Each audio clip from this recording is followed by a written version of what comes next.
So at St Lucy's, being a special school, our students are particularly vulnerable.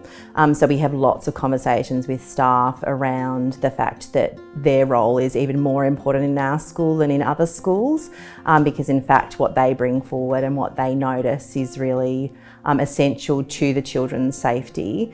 We've done a lot of work in the last few years around the child safe standards and the implementation of the child safe standards. So we have a standing item at every staff meeting where we talk about safeguarding, and the staff are given opportunities either to look at how the child safe standards might align to other parts of our work we do in the school, but also around what their ideas are in terms of how we can be improving our practice in those various areas. You know, whether that be in student voice, whether that be in the physical environment or online environment. We have an SEL unit, so social emotional learning units, where we teach from K to 12 all the different skills around keeping themselves safe, being safe, how others should act with them safely. We also look at focusing on student voice and student choice a lot through our wellbeing pillars. We use our assemblies and things for things like that. And we've also looked at all our interventions that we do already across the school and identified kind of where child safeguarding fits in with that as well. We have to really observe our students and be aware of when they are looking a little bit different to their baseline. And then of course we regularly go through what the mandatory reporting guidelines are, what the process is for that. Each staff member has to read policies and procedures, we do training around it. But I think again, because we work with a very vulnerable population, we need to be more aware of signs of abuse, particularly because many of our students communicate in other ways than spoken language, and so may not know how to bring a sort of an issue forward.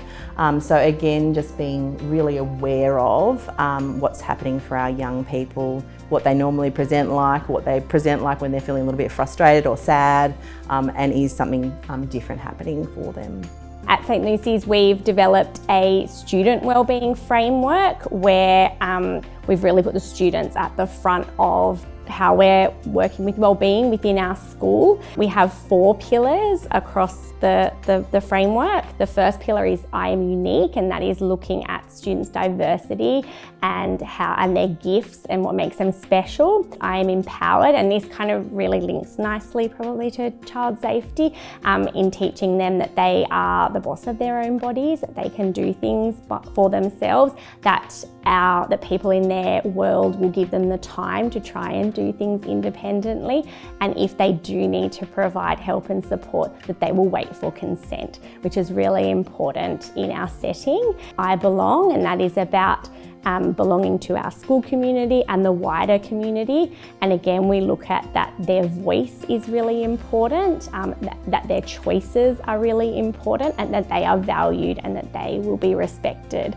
by the people, again, within their community. I relate, and that is about being connected, relating to the people around them, feeling connected, being valued. I think one of the main messages that I think our students should take is that they are the boss of their bodies, and they have a right to say no in terms of consent, and that their voice matters.